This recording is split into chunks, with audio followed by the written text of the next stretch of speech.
Mungkin simpel, udah banyak juga yang melakukan, tapi ngelihat ada orang yang melakukan ini tanpa ada maksud untuk bikin komunitas, ada bahkan katanya dia mau ditawarin produk ini untuk sponsor apa segala macem, dia katanya nolak juga gitu.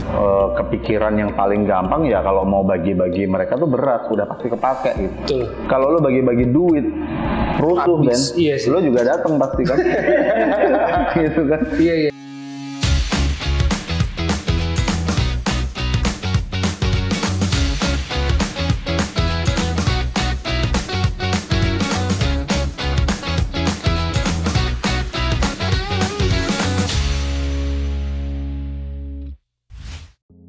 What's up? Selamat pagi. Selamat datang kembali di channel Berkaca Fani. Hari ini gue punya segmen baru di channel gue, yaitu Cerdik Cerita di Bali.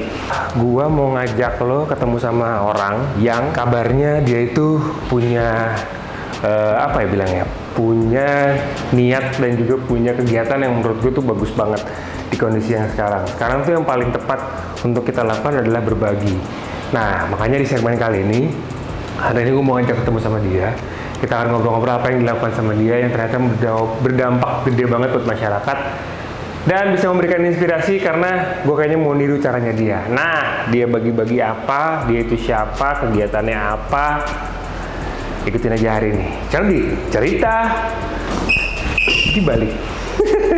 Cabut yuk.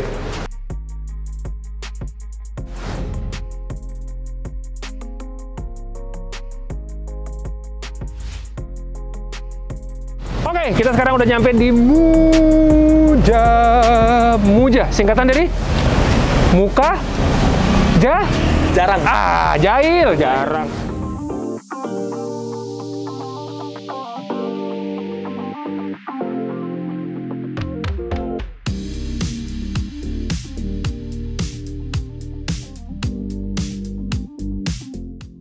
Judul dari segmen Cerita di Balik itu pertama edisinya mengenai bagasi beras. Ceritanya hari ini aku bakal ketemu sama Mas Roni. Mas Roni akan ajak temennya namanya Mas Bayu. Jadi Mas Roni itu sebenarnya dia bos, Pak. Kemarin kasih tahu lu mesti ketemu sama dia karena selain dia sibuk pekerjaannya, tapi dia juga dan dia sibuk menjadi orang kaya ya. Selain dia punya uang banyak, tapi dia juga suka berbagi. Nah, salah satu kegiatannya itu bagasi beras. Oke, ini sudah ada di sini Mas Roni. Hai Ben. Bayu. Nah, Mas Roni ini kerja di salah satu perusahaan yang pokoknya sibukannya gila-gilaan. Iya. Thank you. Thank you, Mas. Tapi nyempetin waktu untuk bagasi beras. Mungkin ceritain dulu Mas Roni, bagasi beras itu project kayak gimana Mas? Jadi bagasi beras tuh sebenarnya bener sih bagi-bagi beras gitu ya. Cuman kenapa kita bikin nama kemudian kita kita buat ada mekanismenya biar gampang dicontek orang gitu. Sebenarnya kita ya lo semua orang bisa bagi-bagi gitu. Cuman kalau bisa dicontek orang akhirnya kan nyebar lebih luas kan gitu. Makanya kita sebutnya bagasi beras. Caranya gimana? Lo beli beras 5 kiloan sebanyak mungkin yang duit yang lo punya, masukin bagasi mobil, terus lo datang ke parkiran, ke tempat yang banyak orang atau banyak orang yang kira-kira butuh ya, lo buka aja, terus lo silahkan orang untuk ambil sendiri.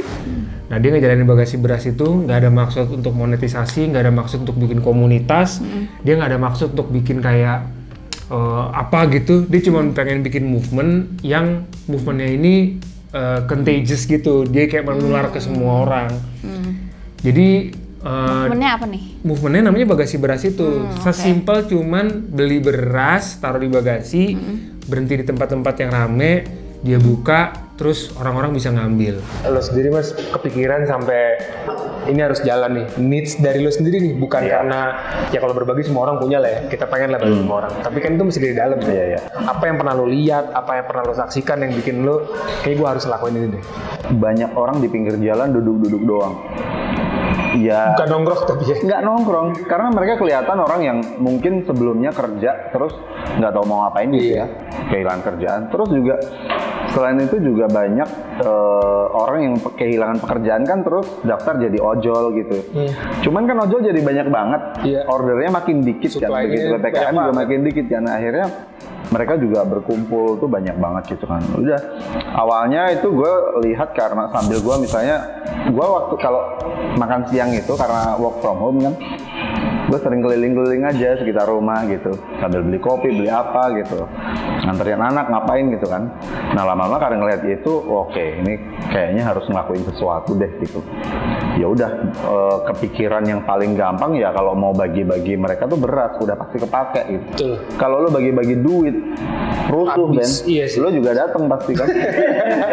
Gitu kan. Iya. Ada satu yang bikin aku kayak akhirnya mengangguk-ngangguk gitu. Kenapa nggak bagi-bagi duit? Kan yang lazim kenapa nggak bagi-bagi mentahnya aja sih, jadi orang bisa beli sendiri kan. Biasanya kalau di DM tuh aku sering banget, kan? Kak boleh nggak minta transferin dong Kak buat beli susu anak kayak gitu. Tuh dia tuh udah langsung kebayang, wah anak gua, istri gua ini makan 2-3 hari. Kalau terima duit 50.000 mungkin bisa jadi rokok. Parkir bos kadang-kadang. Tapi buat dia, nah itu tuh ekspresi itu yang kita tuh akhirnya teman-teman yang ngejalanin itu tuh kenapa jadi ketagihan karena melihat orang lain happy, ngelihat orang lain kebantu gitu. Jadi ini tuh bener-bener nggak direncanakan ya. Jadi bener-bener nggak direncanakan, nggak. Kita tuh nggak dari awal tuh nggak yang berencana, oh kita bikin gerakan gede apa-apa, semuanya tuh jalannya tuh ngalir. Awalnya cuman ya itu tadi ada grup bercandaan sekaligus kerjaan sebenarnya. Gue ada ngelakuin ini, ternyata banyak orang nitip. Gue 2 minggu ngelakuin sendiri, terus minggu ketiga udah mulai donasi udah masuk. Donasi masuk itu udah langsung 5 juta, 10 juta gitu-gitu lah. Udah cepet banget gitu. Sekarang tuh total udah 140 juta ya yang kita handle. Cuma mekanismenya itu dari awal sampai sekarang sama. Yang gue lakuin sampai hari ini tuh sama. Jadi kita datang ke toko beras, terus belanja beras aja sebanyak duit yang lo punya. Terus minta tolong pegawai tukangnya atau siapapun lah ya yang punya toko untuk masukin langsung ke bagasi. Jadi lo bener-bener minta tolong berasnya taruh di bagasi langsung gitu, disusun sama mereka. Terus lo datang ke parkiran, ke tempat yang banyak orang butuh ya. Cuman sebisa mungkin jangan menarik kerumunan. Jadi kita udah belajar banyak berkali-kali itu kayak misalnya kalau di pinggir jalan bikin macet pasti gitu. Jadi lo harus yang paling nggak tuh ada parkiran, ada kalau ada kafe kayak depan Muja gini bisa banget nih gitu. Lo buka aja. Mungkin awalnya cuma 1 orang, 2 orang kelihatan. Karena nggak tahu orang. Karena nggak tahu. Ntar lama-lama lo nggak nyampe 5 menit tuh tiba-tiba udah habis. Lo ada pengalaman lo bawa beras ribet apa pakai mobil apa? Sih enggak, tapi kalau nambahin gue setuju, tapi emang justru tempatnya itu yang simple aja gitu, lo nggak usah nyari yang ribet, yang rame apa dan gue pun biasanya menghindari justru berasnya kebanyakan. Jadi waktu itu pas udah tuh lumayan viral sama temen gue ikutan. Tuh ada teman gue yang punya Range Rover gede gitu, boy gue pinjemin mobil lu segini. Bro lu ada berapa banyak beras di rumah gue? Pokoknya waktu itu rumah gue sampai ada 250 beras gitu, karena gue nggak mau megang duit, gue berasin semua. Terus 200 nih gue pinjemin mobil. Gue justru menghindari karena kalau lu ada 200 stop di satu spot itu langsung ramai. Susah untuk dikontrol bilang enggak kan? Gue palingan 40, 50 udah. Jadi gampang juga geraknya. Di beberapa tempat gitu ya, mereka memodifikasi kayak misalnya, Mas nggak punya mobil yang bagasinya bisa dibuka, oh ya silakan gitu ya, pakai apa aja, ada yang pakai nyewa pickup gitu ya, atau jadi beda-beda banget. Ada yang di Jogja itu komunitas jeep tua gitu, minjemin jeepnya, Mas kita punya jeep banyak, silakan dipakai. Nah itu tadi kenapa bisa akhirnya ngelebar ke luar kota juga? Nah karena banyak yang cuma punya tenaga gitu ya. Aku bilang lu nggak apa-apa karena ini banyak duit masuk nih. Jadi ini tuh bener-bener kayak mengumpulin orang gitu loh Ben. Nggak semua orang itu harus nyumbang. Beberapa teman-teman itu akhirnya, Mas aku boleh nggak nyumbang tenaga? Mas aku boleh nggak nyumbang mobil doang gitu? Mas aku cuma punya duit 30.000, 40.000, boleh nggak? Boleh banget gitu. Gue pernah terima transferan 25.000 Ben. Serius. Dan itu rekening gue gitu, rekening gue sendiri gitu kan gue. Jadi benar-benar kayak semua orang itu bisa terlibat gitu. Ini ada siapa gitu, influencer atau siapa yang akhirnya ngebantu juga, akhirnya pernah gabung juga nggak? Di Jogja itu yang ngejalanin Shaggy Dog. Jadi kebayang kan mereka Kamsin bener itu. jadi kebayang kan itu Shaggy Dog semua full tim gitu ya. Mereka punya bis gede gitu yang biasa buat tour. Terus karena pandemi kan nggak kemana-mana nih. Ya udah bisnya jadiin ini bagasi beras gitu. Jadi kebayang tuh muat segitu banyak tuh beras masukin ke situ. Terus mereka keliling Jogja cari tukang becak. Jadi di Jogja karena kota wisata, pariwisatanya berhenti, banyak orang-orang yang sebelumnya kerja buat pariwisata akhirnya berhenti juga. Tukang becak, pengamen, segala macam gitu. Musisi jalanan itu banyak banget. Itu jadi sasaran mereka. Coba Den. Gue hari ini mau coba juga. Gue kemarin udah bikin juga nih guys. Gue bikin terus gue beli, kita ngumpulin terus pengen bagi-bagi juga. Gue pengen ngerasain si dopamin tadi tuh, ketagihan dari berbagi beras ini.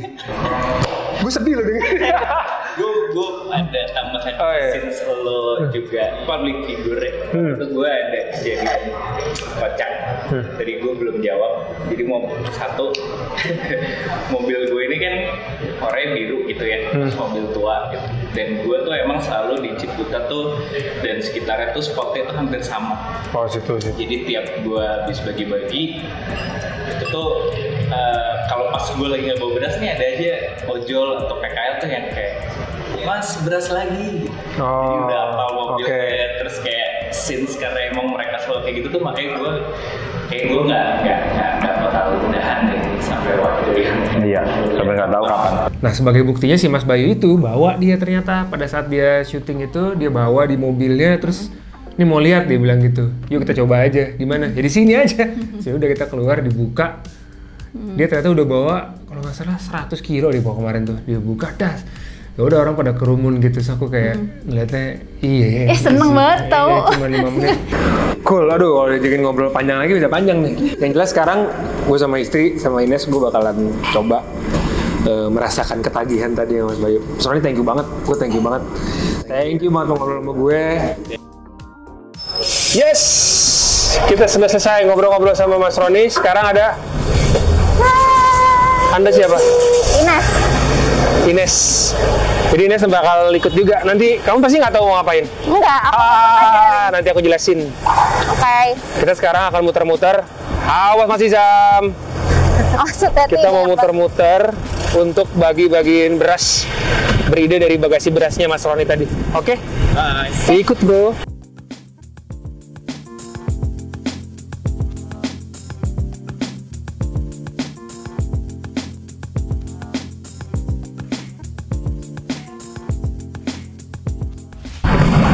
Oke, dari tadi nyari-nyari tempat, akhirnya dapet yang lumayan rame lah, jadi kita langsung buka aja kali ya? Langsung aja? Oke, kita mulai. Kita coba bagi-bagi aja, mudah-mudahan mau. Namanya Pak? Abdul. Makasih Pak Abdul. Ya udah orang pada kerumun gitu, terus aku kayak ngeliatnya iya. Seneng banget tau. Cuma 5 menit. Ngeliat orang apa namanya rame, Excited, ya? iya excited, terus kayak apa namanya ya? Kayak kita ngeliat mereka seneng gitu loh. Ngeliat orang seneng tuh ternyata menyenangkan banget. Betul. Gitu. Ternyata memang yang bikin nagih itu ya karena kita seneng. Kenapa bisa jadi contagious banget menurut kamu? Kalau menurut aku karena kan aku udah pernah ngerasain sendiri gitu ya kemarin ngerasain sendiri. Kalau menurut aku karena gampang dilakuin. Betul, aku setuju sih. Gampang banget. Betul, dan sebagai aku pikir soalnya awalnya pas kamu bilang gitu, ribet, oh berarti kita harus nyamperin orang kayak bawa-bawa. Aku mikirnya gitu awalnya. Buka bagasi terus kita bawa-bawa berasnya satu-satu. Aku mikirnya gitu, ternyata gampang. Iya. Gitu. Dan memang itu kuncinya, dia bilang intinya syaratnya ngelakuinnya harus gampang. Karena kalau susah pasti kita juga malas kerjainnya. Banget. Ya ternyata yang bener sih yang dibilang sama Mas Roni tadi, kita jadi senang juga. Ya udah kalau gitu thank you udah ngikutin ngobrol-ngobrol hari ini. Kita ikutin aja cerita di balik episode berikutnya. Bye.